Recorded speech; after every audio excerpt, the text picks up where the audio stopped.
పోలవరం బనకజర్ల నది జలాల వెనుక అసలు ఏం జరుగుతుంది, దీని వెనకాల ఎవరెవరి కుట్ర ఉంది అనే విషయాలు అయితే తెలుసుకుందాం. దీని గురించి అయితే మాట్లాడేందుకు ప్రస్తుతం మనతో పాటు షణ్ముఖ్ గారు ఉన్నారు. నమస్తే అండి. నమస్కారం అండి. సార్, ఈ నది జలాల వెనకాల అసలు ఏం జరుగుతుంది, ఎవరెవరి కుట్ర ఉంది, రాజకీయాల ముఖ్యంగా ఈ రాజకీయాల కుట్ర కూడా ఉంది అంటున్నారు. ఇందులో అసలు ఎవరెవరు ఇన్వాల్వ్ అయ్యారు?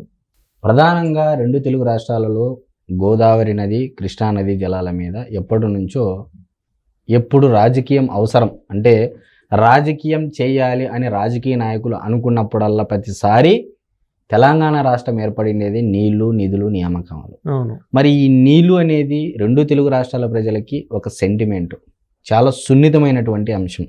మరి పదే పదే ఎప్పుడు ఎలక్షన్లు వచ్చినా సరే, ఎప్పుడు ఏ ఇష్యూ రావాలన్నా సరే, లేకపోతే రాజకీయ పార్టీలు, రాజకీయ నాయకులు మనుగడ కొనసాగించాలన్నారా ఆయా రాష్ట్రాలలో ఈ నీటి వివాదం అనేది కాస్త రాజకీయ వివాదంగా మారుస్తున్నారు. అసలు ప్రధానంగా ఈరోజు మనం మాట్లాడుకున్నట్లయితే గోదావరి నదీ జలాల విషయం పైన ఈరోజు చర్చ.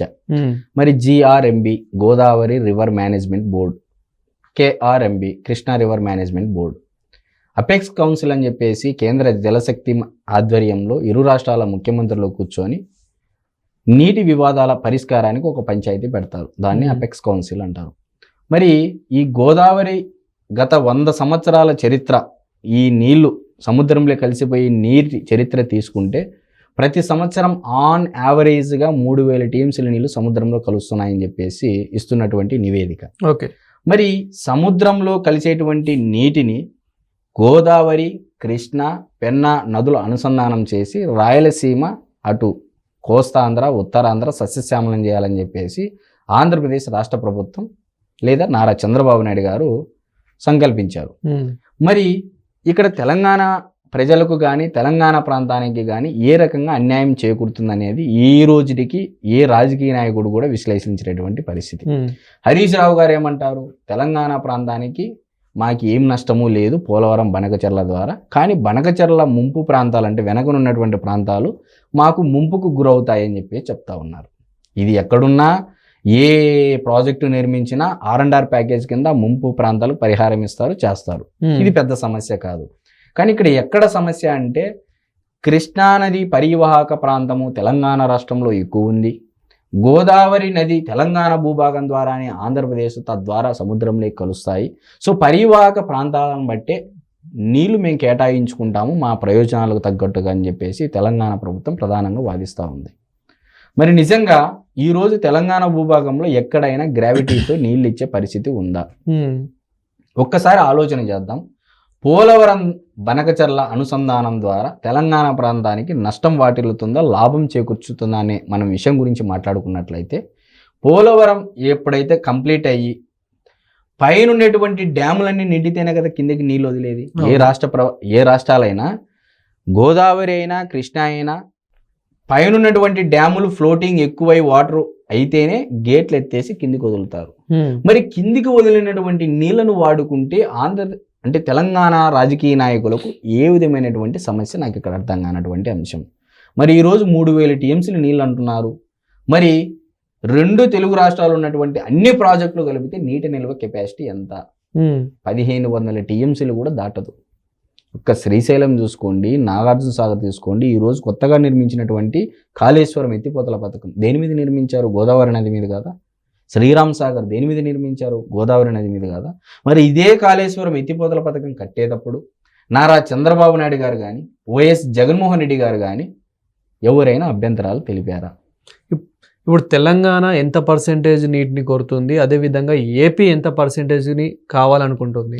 తెలంగాణ ఇప్పుడు చేస్తున్నటువంటి వాదన ఏంటంటే 1000 టీఎంసీలు గోదావరి జలాలు, 500 టీఎంసీలు కృష్ణా జలాలు అంటున్నారు. కృష్ణా నది ఈరోజు ఆయకట్టులు ఎక్కువ వేసి ఎక్కడ కింది వరకు నీళ్ళు వస్తూ ఉన్నాయి. ఒకవేళ వరద వస్తే వరద వచ్చినటువంటి నీటిని ఎంత మేర లిఫ్ట్ చేయగలుగుతున్నారో ఆయా రాష్ట్ర ప్రభుత్వాలు అనేది ఒక నివేదిక కావాలి కదా. మరి ఈరోజు తెలంగాణ రాష్ట్రం ఏర్పడి 11 సంవత్సరాలు అయింది. ఏం చేయకూడదు 11 సంవత్సరాల్లో? మరి గోదావరి జలాలను మీరు లిఫ్ట్ చేయగలిగితే ఎన్ని టీఎంసీ లిఫ్ట్ చేయగలుగుతారు? ఈరోజు 1,00,000 కోట్లతో నిర్మించారు కాళేశ్వరం ఎత్తిపోతల పథకము. మరి ఎంత మేర సస్యశ్యామలం చేశారు? ఇక్కడ తెలంగాణ ప్రాంతం యొక్క మెట్ట భూభాగం యొక్క ప్రాంతం దౌర్భాగ్యం ఏంటంటే గ్రావిటీతో నీళ్ళు ఎక్కడ ఇవ్వలేము. పైనుంచి కిందికి వాటర్ అదే విధంగా వచ్చేటువంటి పరిస్థితి ఎక్కడా లేదు. కేవలం ఎత్తిపోతల పథకాల ద్వారా నీళ్ళు ఇచ్చేటువంటి పరిస్థితి. మరి ఒక్కసారి మనం ఇందాక మాట్లాడుకున్నట్లయితే అని చెప్పేసి అన్నాం, పోలవరం నీళ్లు అంటే గోదావరి నీళ్లు కృష్ణా డెల్టాలోకి అనుసంధానం ద్వారా చేసి తీసుకొని వస్తే పాలమూరు రంగారెడ్డి ఎత్తిపోతల పథకాలకు ఆల్రెడీ కృష్ణా డెల్టా ద్వారా నీళ్లు తీసుకుంటున్నారు కదా, తద్వారా మీకు ఇంకా నీళ్ళు ఎక్కువ తీసుకునే ఫెసిలిటీ ఉంటుంది కదా. రేపొద్దున కృష్ణా నది జలాలు ఏదైతే కృష్ణా పరివాహక ప్రాంతంలో వరదలు రాకపోతే మనకున్నటువంటి దక్షిణ గంగా ఏదైనా అని పిలువబడే నది ఏదైనా ఉంది అంటే గోదావరి నదే. మరి ఆ గోదావరి నదిని 2 తెలుగు రాష్ట్రాలు వాడుకుంటాం మహాప్రభు అంటే మీకు వచ్చినటువంటి నష్టం ఏంది? చంద్రబాబు నాయుడు గారు ఏం చెప్తా ఉన్నారు? అయ్యా మీకు కావాల్సినటువంటి నీళ్ళను మీరు తీసుకోండి. మీరు శ్రీరామ్ సాగర్ కట్టుకున్నారు, కాళేశ్వరం ఎత్తిపోతల కట్టుకున్నారు. అంతకుముందు చంద్రబాబు నాయుడు గారి హయాంలో అవిభక్త ఆంధ్రప్రదేశ్లో ఏమన్నారు? దేవాదుల, కలవకొత్తి, ఎన్ని ఇలాంటివి అన్ని ఎత్తిపోతల పథకాలే. ఎక్కడైనా ఉన్నాయా గ్రావిటీకి నీళ్ళు ఇచ్చేటువంటిది? ఎక్కడ చూసినా ఎత్తిపోతల పథకాలే. మీరు మహా ఎన్ని తీసుకుంటారో తీసుకున్నా 3000 టీఎంసీలో 200 టీఎంసీలు మీరు లాక్కుంటే అదే గొప్ప. ఇప్పుడున్నటువంటి కాళేశ్వరం ప్రాజెక్టు విద్యుత్ ఖర్చు ఎంత అవుతుంది? కొన్ని వేల కోట్ల రూపాయలు అవుతా ఉంది. మరి ఇదంతా ఎందుకు జరగట్లేదు అంటారు? ఎందుకు కమ్యూనికేషన్ కరెక్ట్ లేదంటారు? ఇక్కడ ఎవరు కాంప్రమైజ్ అవుతలేరు? ఎస్, కరెక్ట్ పాయింట్కి వచ్చారు. మొన్నటి వరకు ఏ ఇష్యూ లేదు ఈ పోలవరం బనకచర్ల ద్వారా, అకార్డింగ్ టు హరీష్ రావు గారు చెప్పినట్టు. ఎప్పుడైతే తెలంగాణలో తెలుగుదేశం పార్టీ పోటీ చేస్తూ ఉంది, తెలంగాణలో వచ్చే ఎలక్షన్ నుంచి బలపడనుంది అని ఏబిఎన్ వెంకటకృష్ణ గారి డిబేట్లో ఇంటర్వ్యూలో చంద్రబాబు నాయుడు గారు ఏనాడైతే చెప్పారో అప్పటి నుంచి వివిధ రాజకీయ పార్టీలు వివిధ ఆరోపణలు చేస్తూ నీటి వివాదాన్ని కాస్త రాజకీయ ముసుగు తొడిగి రాజకీయ వివాదంగా మారుస్తున్నారు అనేది అయితే ఖచ్చితంగా చెప్పవచ్చు. మరి ఇప్పుడు మీరు చెప్పండి, ఆనాడు ఆల్మట్టి డ్యామ్ మీద 2 నుంచి 4 మీటర్లు ఎత్తు పెంచుతామంటే ఎంత గొడవలు చేశారండి చంద్రబాబు నాయుడు గారు. ఆల్మట్టి డ్యామ్ ఎత్తు పెంచడం ద్వారా ఏ ప్రాంతానికి ఎక్కువ నష్టం అండి? తెలంగాణ ప్రాంతంలో ఒక సైడ్ ఉన్నటువంటి ప్రాంతానికే కదా ఎక్కువ నష్టము. మరి ఆనాడు ఇదే నారా చంద్రబాబు నాయుడు గారు అధికారం ఉన్నప్పుడు కొట్టాడారా లేదా? ఆయన సాధ్యమైనంత వరకు కొట్టాడారా లేదా? మరి తెలంగాణ ఈ పొద్దుడికి ఏమంటున్నారు? 2 తెలుగు రాష్ట్రాలు నాకు 2 కళ్ళ లాంటివి, మనం కొట్లాడుకుంటే వివిధ రాజకీయ పార్టీలకి ఇది ఒక ఇదిగా మారుతుంది, కూర్చొని మాట్లాడుకుందాము, మీరు ఇన్ని నీళ్లు తీసుకోండి, మేము ఇన్ని నీళ్లు తీసుకుంటాము, 2 తెలుగు రాష్ట్రాలు ముందుండాలి, తెలుగు జాతి ముందుండాలని చెప్పేసి సదా కోరుకునేటువంటి భావించేటువంటి వ్యక్తి నారా చంద్రబాబు నాయుడు గారు. మరి తెలంగాణ రాష్ట్ర ముఖ్యమంత్రి అయినటువంటి యనుమల రేవంత్ రెడ్డి గారు కూడా నారా చంద్రబాబు నాయుడు గారితో చర్చలు జరుపుతారని, అంతా సవ్యంగా జరుగుతుందని చెప్పేసి నేను కూడా కోరుకుంటున్నాను. Thank you. నమస్తే.